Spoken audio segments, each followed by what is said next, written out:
There is a balm in Gilead to heal the sin-sick soul. Don't ever feel discouraged, for Jesus is your friend. And if you lack for knowledge, he'll not refuse to lend. There is a balm in Gilead to make the wounded whole. There is a balm in Gilead to heal the sin-sick soul.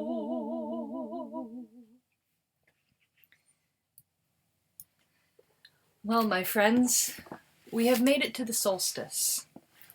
The solstice is the longest night of the year. The winter solstice, that is the longest night of the year.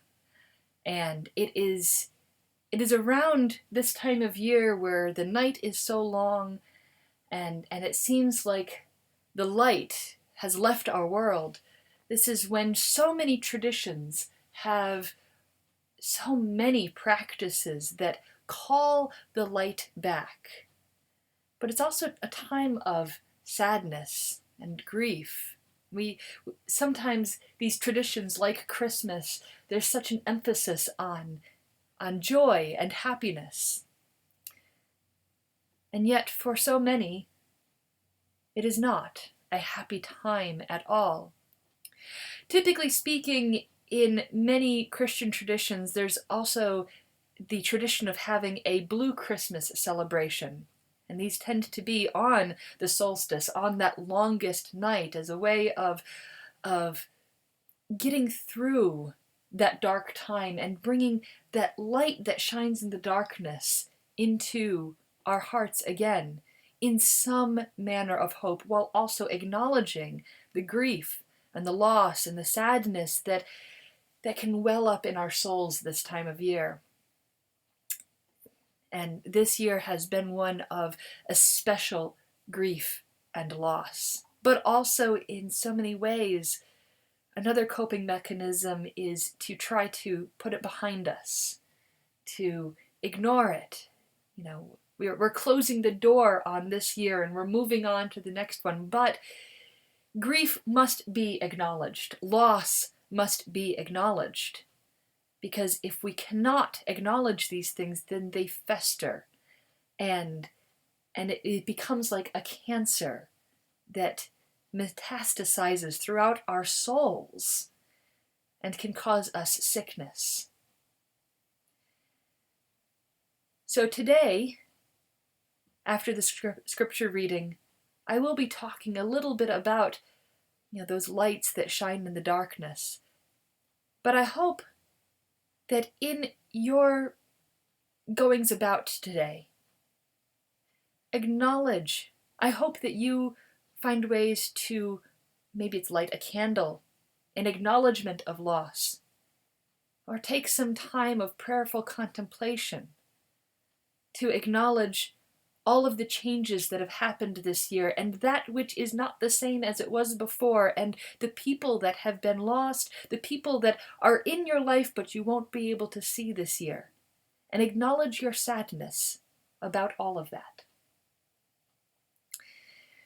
So today's scripture reading is from Matthew. It is Matthew chapter 11, verses 28 through 30. So it's fairly short today.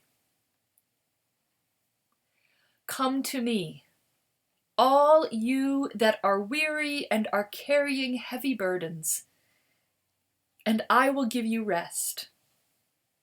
Take my yoke upon you and learn from me, for I am gentle and humble in heart, and you will find rest for your souls. For my yoke is easy, and my burden is light. Rest for your souls. that actually ties in very well with a tradition that I wanted to talk about today. So part of the whole solstice traditions, a piece of it is the light that shines in the darkness. Certainly we say that on Christmas Eve, that the light is shining in the darkness and the darkness cannot overcome it. And certainly this time of year, so many of us have personal traditions about decorating our houses that bring in the light. Certainly within the house that I grew up in, we always had the porcelain houses inside, but then also in the windows, we had candles. And I love the cheerful nature of the candles in the window. The tradition of running around from room to room as the sun was going down to light, switch on those switches to light the candles. It got easier as time went on, and Dad would link more and more of the displays together so that fewer and fewer switches were needed in order to actually activate all of these. But there is still a certain joy in going to each window and flicking that switch on each candle to turn it on, and then we'd have the growing light shining out in the darkness. But one of the favorite stories that my mom told me years ago was about a tradition in Mexico. Do you want to mention it? Okay. So, correct me if I tell it wrong. So, in Mexico, there's a tradition that on Christmas Eve, even as all of the other lights go out in the house, overnight one candle remains shining in the window. And that candle was to light the way for the Christ child to come in. It's the light shining in the darkness for the Christ child. And it reminds me of just having that light shining and how welcoming it can be to the traveler, to the stranger, to the person who is weary and looking for rest for their soul or body, the person who is hungry. That light shining out says, here is warmth and comfort and food. In whatever state you are in, whatever tragedy or joy has come to you. So, as today is the solstice, is that longest night, may your lights shine in the darkness, in all of the grief and joy that you have experienced.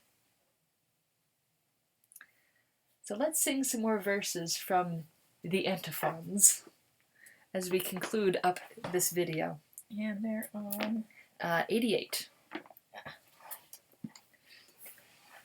I don't know what they are on in the blue hymnal, but you can follow along if you would like.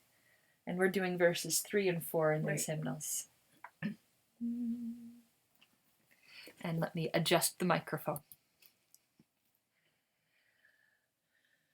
Oh, come thou, Lord of might, who to thy tribes on Sinai's height in ancient times didst give the law, in cloud and majesty and awe. Rejoice, rejoice, Emmanuel shall come to thee, O Israel. O come thou root of Jesse, free thine own from Satan's tyranny. From depths of hell thy people save, and give them victory o'er the grave.